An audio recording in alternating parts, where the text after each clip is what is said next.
Hello friends, आपका स्वागत है आपके अपने चैनल स्टडी स्टेप्स पर। आज हम पढ़ने वाले हैं बहुपदों का भाग, वो भी एक पदी द्वारा। Division of polynomial bye monomial. इसके लिए हमने कुछ प्रश्न लिए हुए हैं। ऐसे प्रश्न लिए हैं कि आपको बहुपदों का भाग एक पदी द्वारा जिसके द्वारा हम करेंगे वो आसानी से समझ में आ जाएगा और सारे कॉन्सेप्ट आपको अच्छे से समझ में आ जाएंगे। A square plus a b plus a c को ए से इस तरह से जिससे हम भाग देंगे वो एक पदी है, अर्थात मोनोमियल है। तो चलिए प्रश्नों को हल करते हैं और समझते हैं कि किस तरह से एक बहुपद को एक एक पदी से अर्थात मोनोमियल से भाग दिया जाता है। तो चलिए हम वीडियो पे आगे बढ़ते हैं। सबसे पहला सवाल, हमने a square plus a b plus a c को ए से भाग देना है।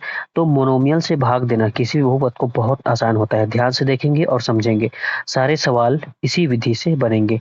तो हम यहाँ पे क्या करेंगे, a square plus a b plus a c बटा ए, क्योंकि हमको ऊपर वाले को अर्थात a square plus a b plus a c को ए से भाग देना है। तो a square plus a b plus a c को ऊपर लिखेंगे और ए को नीचे लिखेंगे। यहाँ से जो हमारा डिनोमिनेटर है ए, सब के बटे में अलग अलग लिख देंगे। जैसे a square upon a plus a b है तो a b upon a plus a c है तो ए सी अपॉन ए, सबके बटे में अर्थात डिनोमिनेटर में सबको अलग अलग लिख देना है। तो देखिए ए स्क्वायर अपॉन ए है अर्थात ए स्क्वायर को ए से भाग देना है। तो देखिए हमारे लिए घातांक का नियम, जब हमने बहुपदों का गुणा पढ़ा था तो उसमें भी घातांक का नियम लगा था और यहाँ पे घातांक के भाग वाला नियम लगेगा।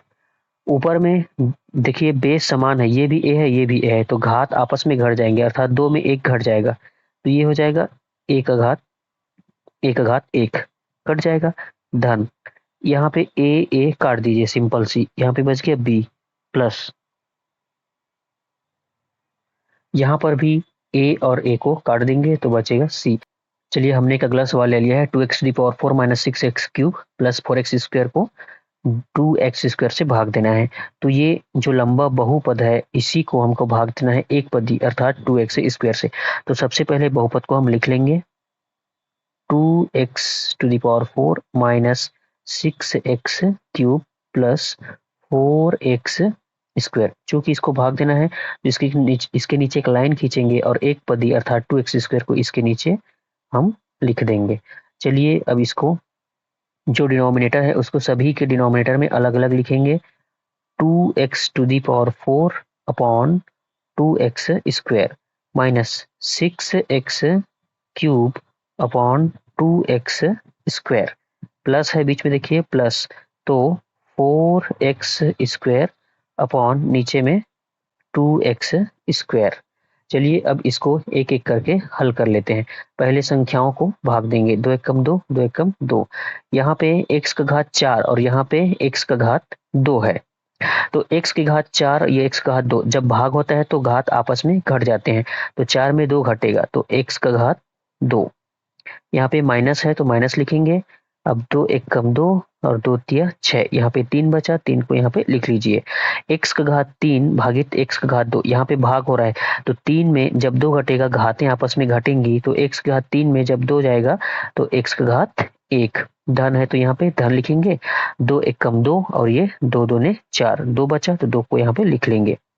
x का घात 2 भागित x का घात 2 अर्थात x के घात 2 में 2 ही घटाएंगे तो 2 में 2 जाएगा तो x का घात 0 बचेगा। अब इसको हम आगे लिखेंगे, ये हो गया x का घात 3 माइनस 3x। 1 को लिखने की आवश्यकता नहीं है, किसी भी संख्या के घात में अगर घात 0 लगा हो तो उसकी वैल्यू 1 हो जाती है। तो x⁴ की वैल्यू 1 हो जाएगी, तो सिर्फ 2 लिखेंगे, x⁴ को लिखने की आवश्यकता नहीं है। इस तरह से हमको ये आंसर मिल जाता है। चलिए अब एक और प्रश्न की ओर चलते हैं जिससे कॉन्सेप्ट और अच्छे से समझ में आ जाए। चलिए हमने एक अगला सवाल ले लिया है, 5a⁴b³ minus 10a³ minus 15a² में हमको भाग देना है -5a² से। तो सबसे पहले इस बहुपद को हम एक जगह लिख लेते हैं। चलिए लिख लेते हैं 5a⁴b³ minus 10a³ minus 15a² B square, इसके नीचे हम लाइन खींच लेंगे। उसके बाद जिस एक पदी अर्थात -5 ए स्क्वायर बी स्क्वायर से भाग देना है उसको डिनोमिनेटर में लिख लेंगे -5 ए स्क्वायर बी स्क्वायर। चलिए अब डिनोमिनेटर में जो एक पद लिखा है उसको सभी पदों के डिनोमिनेटर में अलग अलग लिख लेंगे बटे में। चलिए यहाँ पे लिख लेंगे 5a⁴ b cube upon -5 a square b square minus 10a³ b square 10a³ b square upon -5 a square b square, और उसके बाद -15 a square b square upon -5 a square b square. चलिए अब इसको अच्छे से हल कर लेते हैं। संख्या को हमें संख्या से भाग देना है और ए को ए से और बी को बी से। यहाँ 5 एकम 5 और 5 एकम 5, जो बच गया उसको नीचे लिखते जाएंगे। देखिए ये 5 और 5 कट गया, माइनस है, माइनस को ले लेंगे। a⁴ अपॉन a⁴2, तो जब 4 में 2 जाएगा तो a⁴2 बचेगा। डॉट करके b को लिखेंगे, ये b का पावर 3 है और ये b का पावर 2 है, तो 3 में 2 घटा देंगे तो b का पावर 1। यहाँ पे माइनस है तो माइनस 5 से 10 को 5 1 जा 5 5 2 जा 10, 5 कम 5 5 दूनी 10, तो यहाँ पे 2 बचा तो 2 को यहाँ पे लिख लेंगे। अब a का घात 3 है और ये a का घात 2 है, तो 3 में 2 घटाएंगे तो a का घात 1 बचेगा।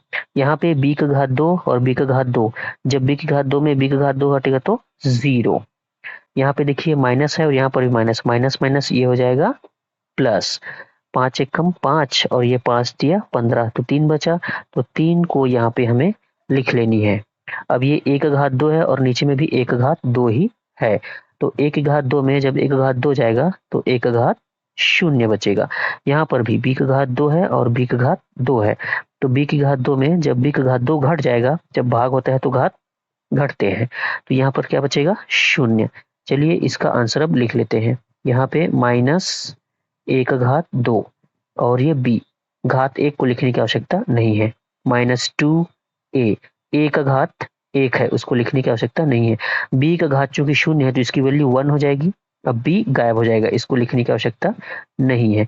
3a⁴ b⁴, इन दोनों की वैल्यू 1 हो जाएगी, 1 एक कम 1 तो 3 एक कम 3 हो जाएगा। इस तरह से हमको इसका आंसर मिल जाता है। आशा है यह गणित आपको बहुत अच्छे से समझ में आया होगा।